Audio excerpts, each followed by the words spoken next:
la tomate, préparée avec amour par Sophie. Attention, déguster. Et là, j'ai connu les plateaux repas de l'hôpital. Alors moi, quand j'étais enfant, c'est une autre histoire, puisque à l'inverse, moi je n'avais jamais faim. Pire que ça, les moments de repas, c'était vraiment des moments d'angoisse pour moi. Alors certainement que vous aussi, vous avez des expériences culinaires à partager avec nous. Des recettes. Des anecdotes. Oui, madame, les épinards de la cantine. C'est un mauvais souvenir. Oui. La soupe à l'hôpital. La soupe à l'hôpital. Mauvais souvenir. Mauvais souvenir aussi. Une fois, on m'a fait manger la cervelle. Aucun ni de chèvre, ni de vache.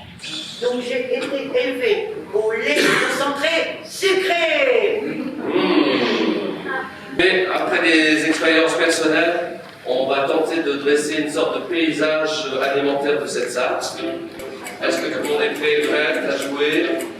Attention, je suis ce que je mange, je suis rouge, je suis omnivore. Ça ne veut pas dire que je mange des humains, des hommes. Ça veut dire que je mange de tout. Donc de la viande, du poisson, etc. Réponse bleue, je suis végétarien, c'est-à-dire que je ne mange pas de viande, voire pas de poisson, voire pas de produits animaux. J'ai des allergies alimentaires, réponse orange. Et la dernière, c'est je vis d'amour et d'eau fraîche. Alors oui, une majorité d'entre vous est omnivore, représente bien la population française. Est-ce que vous savez quel pays contient le plus de végétariens? L'Inde, ouais, avec 30% de la population qui est végétarienne. Et ça commence avec le chasseur-cueilleur, qui lui se nourrit de fruits, de baies, de racines, de petits animaux, de coquillages, mais aussi de poissons. Ouais, et il était même aussi un peu charognard au début. Et là, vous voyez qu'en fait, il vivait vraiment en symbiose avec la nature. C'est aussi l'époque du fuir combattre. C'est l'époque aussi où il commence à maîtriser le feu. Mais sa quête de nourriture lui prend beaucoup de temps. Donc certains vont commencer à stocker des denrées, et ceux-là vont avoir un avantage sur les autres, puisque c'est ce surplus qui va devenir l'outil de pouvoir. C'est le début des inégalités. Et justement, un peu plus tard, on est 10 000 ans avant notre ère, c'est ce qu'on appelle le néolithique. Et là, l'humain affirme son pouvoir sur la nature en cultivant des céréales et en élevant des animaux. La cuisine, comme la politique, c'est l'art du partage. Pour les Grecs, manger seul, c'est même manger de la solitude. Et pour affirmer votre existence, eh bien, vous devez vous faire inviter à de grands festins. C'est le banquet qui fait citoyenneté. Autrement dit, si vous n'êtes pas invité, c'est que vous êtes en marge de la société. Les années 50, une période pour sortir de la pénurie alimentaire. Ce sont les lois du marché qui nous gouvernent.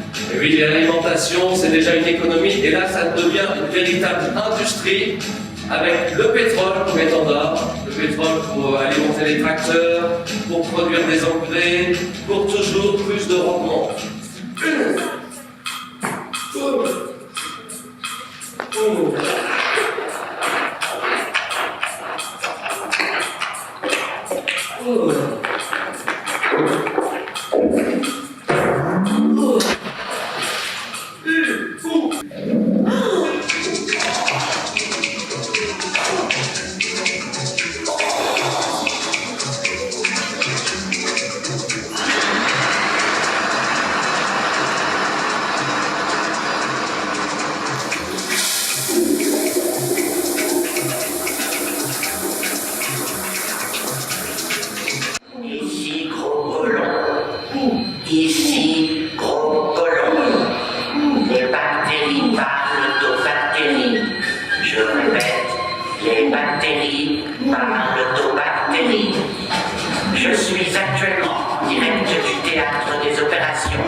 un élément essentiel de notre alimentation. On l'a vu, cultivé depuis le néolithique. L'ancienne Égypte en était le premier. Et notre blé est désormais optimisé, avec une paille plus courte pour ne plus se coucher, avec des épis plus rigides pour plus de rendement et de bonnes doses d'engrais, de pesticides, de fongicides dans les madeleines, les nougats, les chaussons de pomme, les pains au chocolat, les moelleux, les beignets, les biscottes, les dragées, mais aussi dans les confiseries, les pâtes de fruits, les biscuits, saumon fichou, matartelette, framboise gâteau, les crèmes Suzette, le sucre glace, le sucre vanillé, les bonbons, les dragées, les pizzas, les tartes salées, les pistous, les boudins enfilés, les boudins créoles, les bouchées à l'arrêt, rose quiche, quenelle industrielle, les préparations pour des arrêtés, les brillants, on va tartiner, les raviolis, les gofis, les cannellonis, les boudins les ossis. Et dans la charcuterie, c'est vrai qu'il y en a aussi. Dans le jambon, bien sûr le saucisson.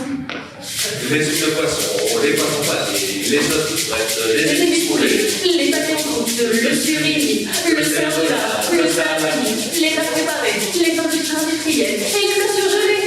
Et puis dans la bière, même si elle est légère, dans les infusions, même si c'est tradition. Bonjour et bienvenue au service consommateur Chabéron en commercial.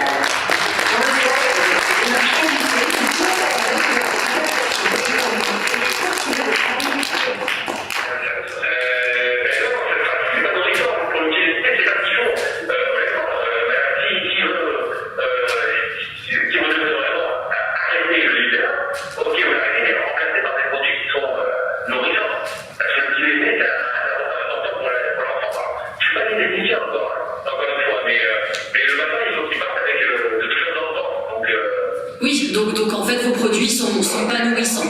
Très bien, bah écoutez, je vous remercie d'avoir répondu à mes questions. Merci, bonne journée, au revoir monsieur.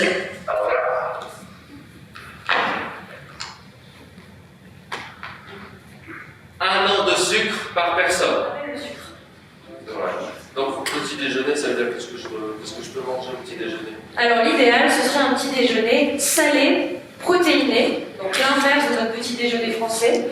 Donc par exemple des œufs, du jambon, du blanc de dinde, des avocats, mais en tout cas de casser nos habitudes en partant sur un vrai repas le matin.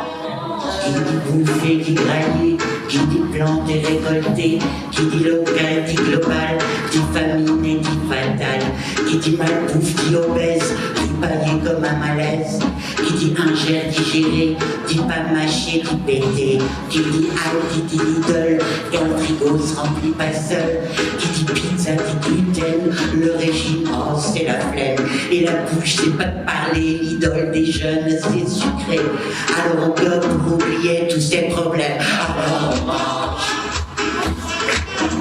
alors on mange, alors on mange, alors on mange,